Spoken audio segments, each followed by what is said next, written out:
வணக்கம். இந்த சேனலை சப்ஸ்கிரைப் பண்ணாதவங்க உடனடியாக சப்ஸ்கிரைப் பண்ணிடுங்க. பக்கத்தில் உள்ள பெல் பட்டனையும் அமுக்கிடுங்க. நாங்கள் போடக்கூடிய வீடியோ உங்கள் கைக்கு உடனடியாக கிடைச்சிடும். இன்றைய பதிவில் நம்ம பார்க்க போகிறது மிளகாய் பூண்டு என்கின்ற ஒரு மூலிகையை பற்றி பார்க்க போகிறோம்.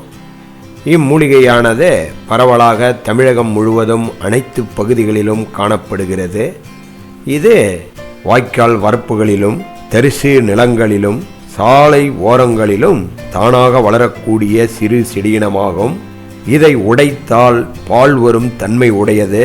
இதனுடைய உயரம் 2 அடிக்கு மேலும் வளரக்கூடியது. இதன் இலைகள் கூர்மையான நீண்ட இலைகளாக மாற்றடுக்கு வரிசையில் அமைந்திருக்கும். இதன் பூக்கள் வெண்மை நிறத்தில் கதிர் போன்ற ஒரு அமைப்பில் காணப்படும்.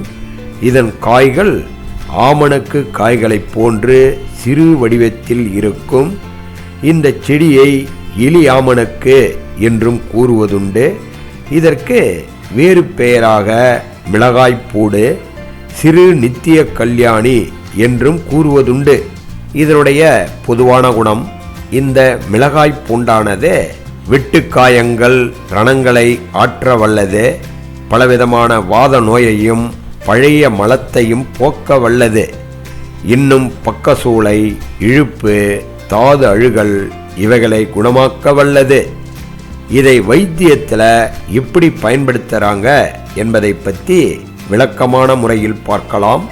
இதனுடைய இலைகளை கொண்டு வந்து சுத்தம் செய்து அதனுடன் வெங்காயம், எண்ணெய் சேர்த்து லேசாக உப்பிட்டு வதக்கி அன்னத்துடன் பிசைந்து சாப்பிட நாள்பட்ட பழைய மலம் உடம்பிலிருந்து வெளியேறும். இன்னும் மலச்சிக்கலும் தீரும்.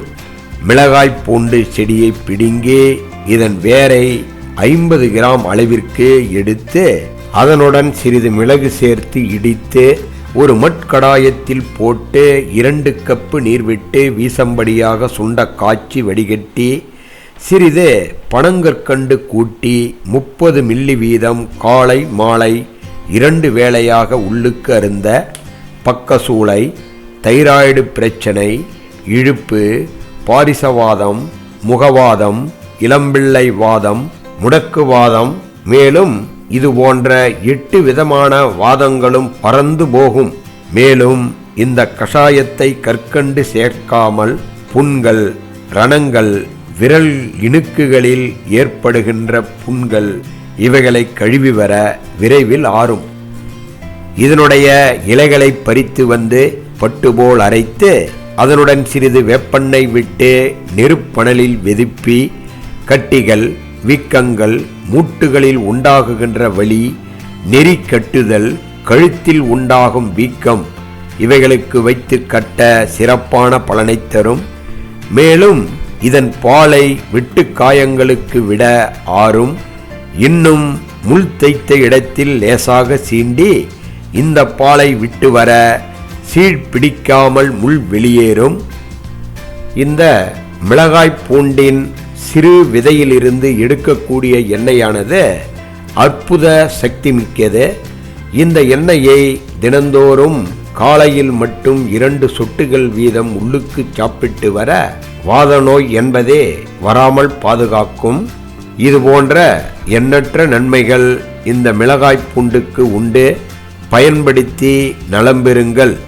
இந்த வீடியோ உங்களுக்கு பிடிச்சிருந்தா லைக் பண்ணுங்க, கமெண்ட்ஸ் பண்ணுங்க, உங்க நண்பர்களுக்கு மறக்காம ஷேர் பண்ணுங்க. நன்றி, வணக்கம்.